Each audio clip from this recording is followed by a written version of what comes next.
All right, I feel like it is finally time to kind of show you guys what is going on in the shop.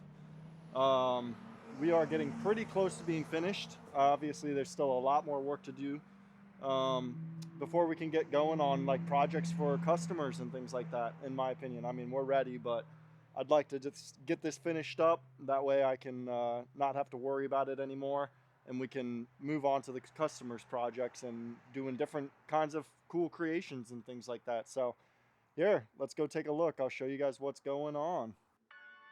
Well, welcome to France, everybody.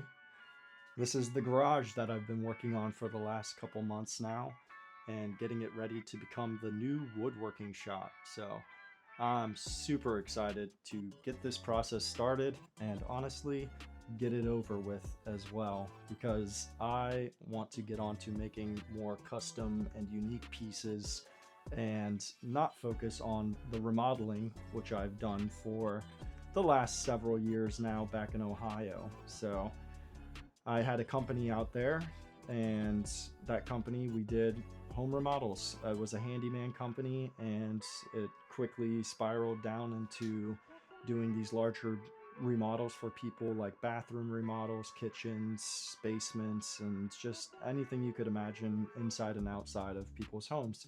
So I quickly picked up on experience on doing these things, and I knew that when I came here, I'd be able to turn this garage into a workshop pretty quickly. I needed to get started with the lights in the ceiling at first, if you asked me, to get all that electrical done and out of the way before we can go ahead and put up all the drywall and start to frame out the walls and really make this place look more like a shop. So that's where we needed to start. All right, cool. The electrical for the lights is done. So now all I have to do is remove the old electrical that was in here. So there's just a couple wires that are hanging, and the old LED bulbs and things like that that are up here. So there's just two of those that I just need to remove, and then I'll be ready to install the vapor barrier. Once the vapor barrier is up, we're good for drywall. Simple as that. So at this point of the project, I'm just excited that the electrical is done and that I'm starting to see some progress, and that I can go ahead and move forward with getting this vapor barrier installed and really just getting everything prepped for the drywall process.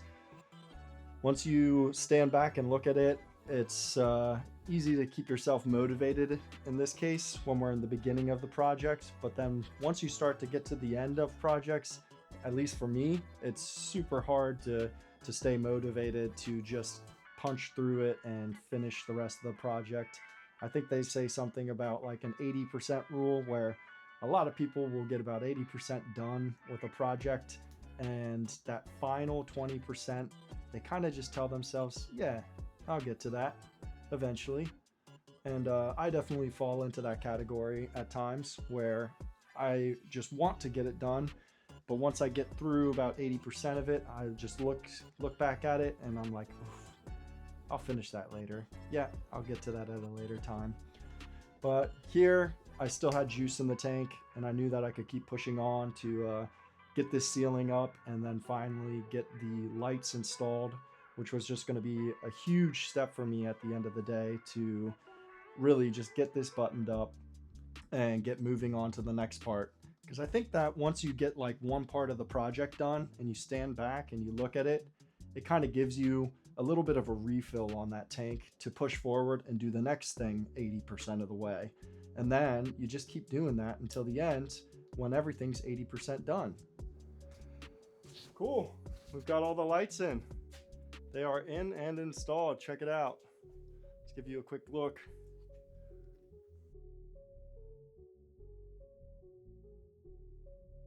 Well, my game plan is to kind of just shove everything into this corner now at this point and clean up a little bit, and then we can start getting the wood up on this wall and go from there. So let's do it. So I finally went out and bought myself this beautiful van that you see here on the left hand side.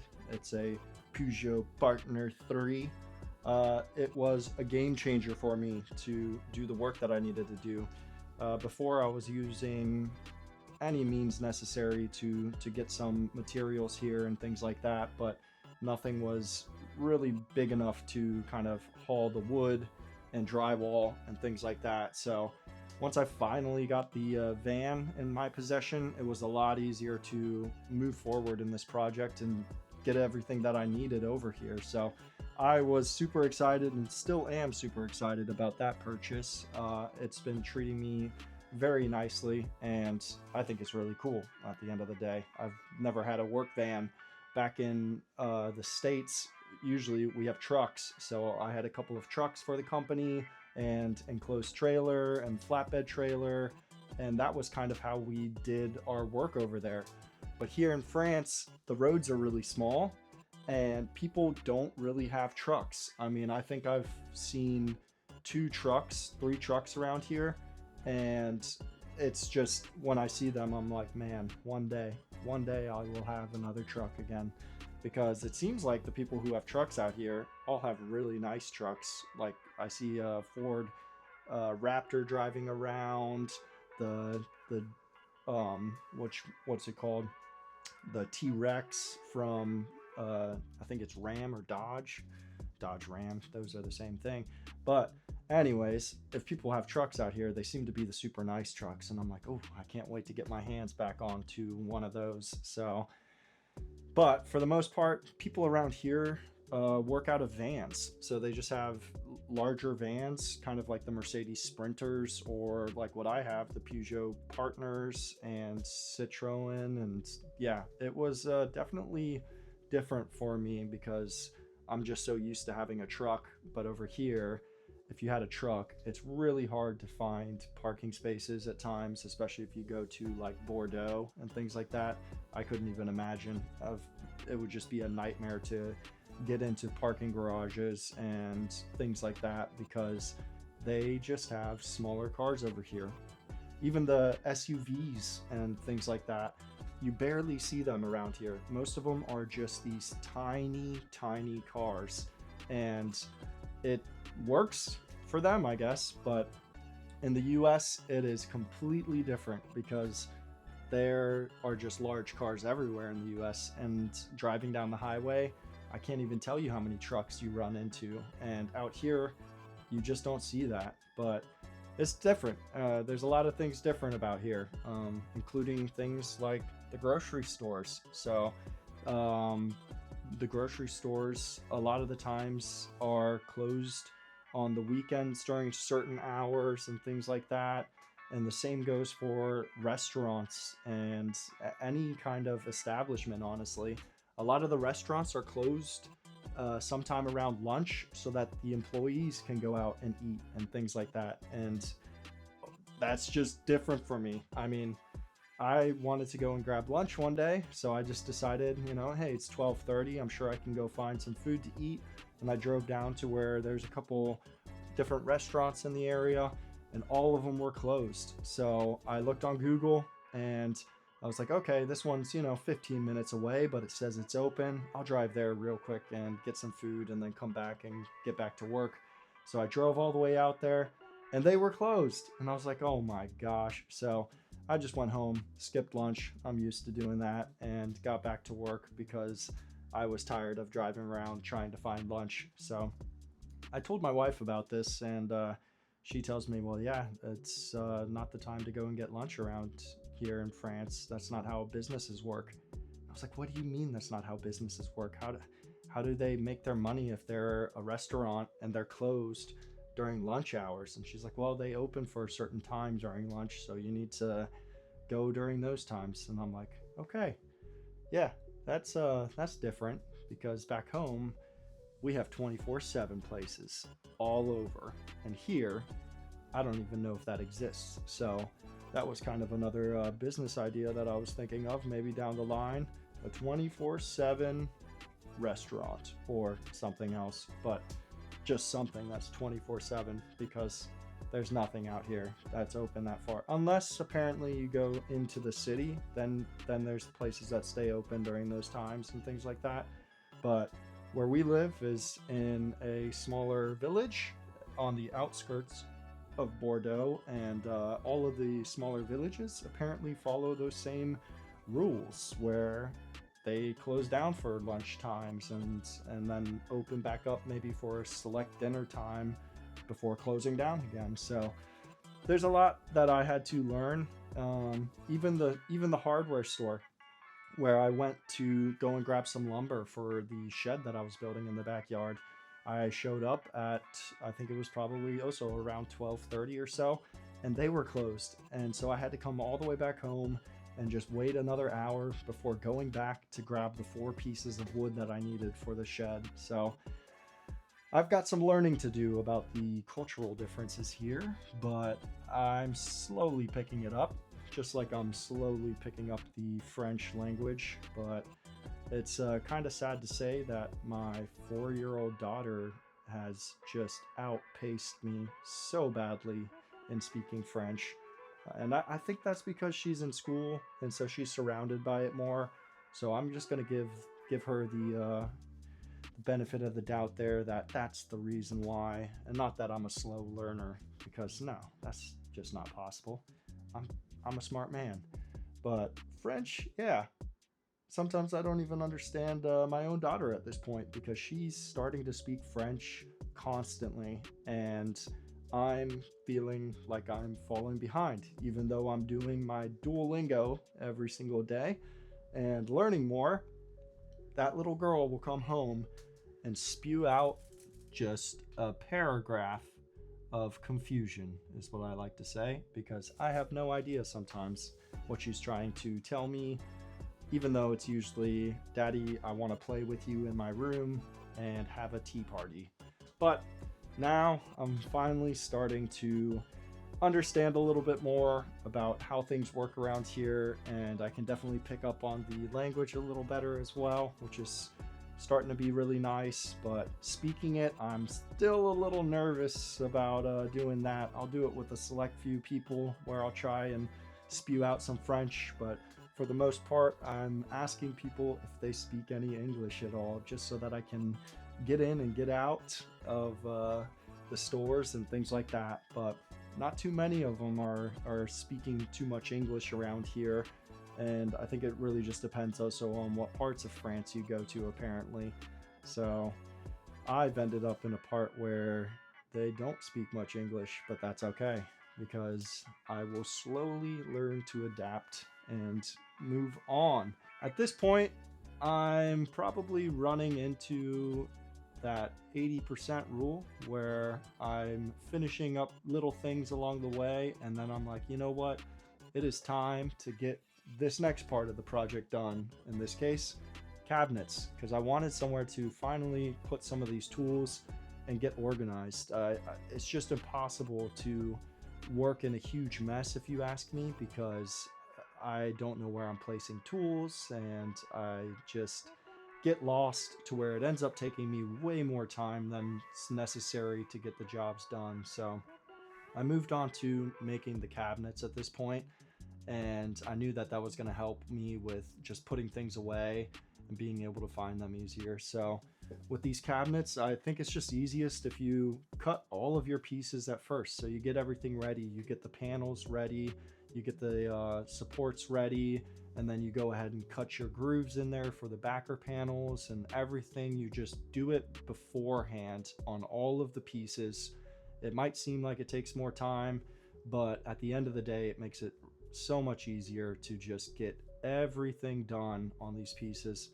And I'm telling that to you and to myself, because a lot of the times I want to kind of skip steps in order to move on and see that gratification at the end of getting the project done.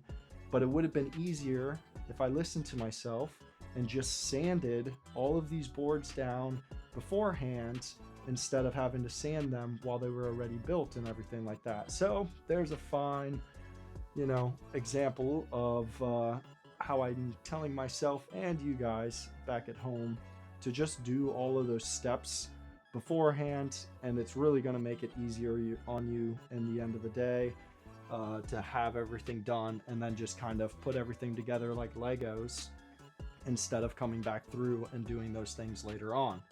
But that brings us right back to that 80% rule, people, where I want that gratification. So I want to see things get done. And even if that means skipping a step and coming back to it later, and I've got to stop doing that because it would just make my life so much easier. So, but once I got all these cabinets glued together and screwed together with the pocket screws, then I was ready to go ahead and install them, get countertops in, and just finally have a place to store all of my stuff. All right, guys, finally got the cabinets installed. It's awesome. Love it. So they are mounted to the wall now, which means that we are ready for the countertop, which is my favorite part. It's just my favorite part. I mean, it's so gratifying. The only part that's better than putting in those countertops is when you get to put on that first coat of oil and you really get to see the shine. And that's when you're like, yes, we're getting places, people.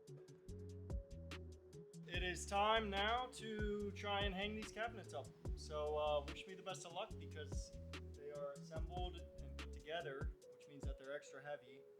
And I don't have a spare hand here, so we're gonna just shoot for the best. So here we go. It really wasn't that bad, honestly, especially since I put in those little supports to hold the cabinet for me while I went up there and screwed them into place. The only thing I wish I would have done differently here is before I put drywall on, I should have put in some supports in the back to anchor my cabinets to better. That way I didn't have to find all the studs and things like that. But it wasn't that bad to get them installed, and they're all in the studs. Here, I'm showing you guys the correct way to sand. When you've got so many pieces to sand, your back starts to hurt, so you need to switch it up and get the job done any way possible. So after all that, with the stain, where's that stick? Right here. I still can't figure out the color that I like the best. So I think I'm just gonna go with this lighter one, which is just mineral oil.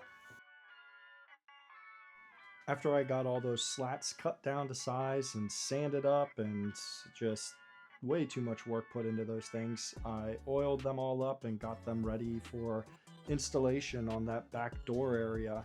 So the vision that I had in mind was to make kind of this like hidden door to where it just looked like a wall to most people, but there was actually a door that you could open from it. So, but like everything else, I got this thing 80% of the way done. I still have some trimming on the inside and a piece to put on top of the hinges, but we'll get to that eventually because my ADHD told me to move on to the next project, which was going to be taking care of the miter saw station and dust control, and then installing this beautiful product that I found on Amazon, which was an electrical plug that had on-off switches on the top of it.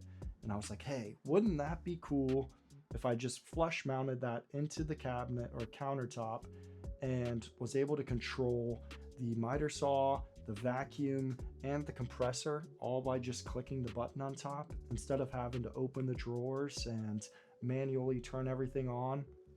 Because if anybody here has a shop and they have a dust collection system for their miter saw station, they might know that sometimes you just decide to run up there and make the cut without the dust collector turned on because it's one extra step that you have to do and you're just trying to do something quick and simple. Well, this kind of eliminates that, if you ask me, because now at this point I just turn on the vacuum and the miter saw with the click of a button right there next to it, and I can just move forward with making my cuts and keeping the shop clean. So that product is definitely one of my favorite parts about the entire build in this workshop.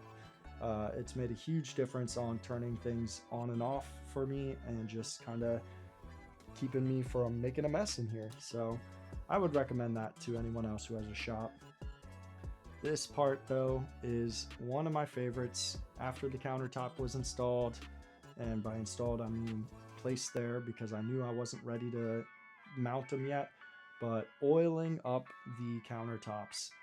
It's just such a satisfying part to see it at the end of the day when all the grain is really popping through and it's getting to that finished portion of the project. So another thing I found here on Amazon were these panels, and they're just self-adhesive backed sound blocking hexagons, and they are awesome. They were super cheap on Amazon, and I was like, hey, for the backsplash, this would be a really cool idea to put these things up there. And so I just went for it. I ordered them. They were here in a few days, and we moved on to installing them and then getting everything ready for the French cleat walls here.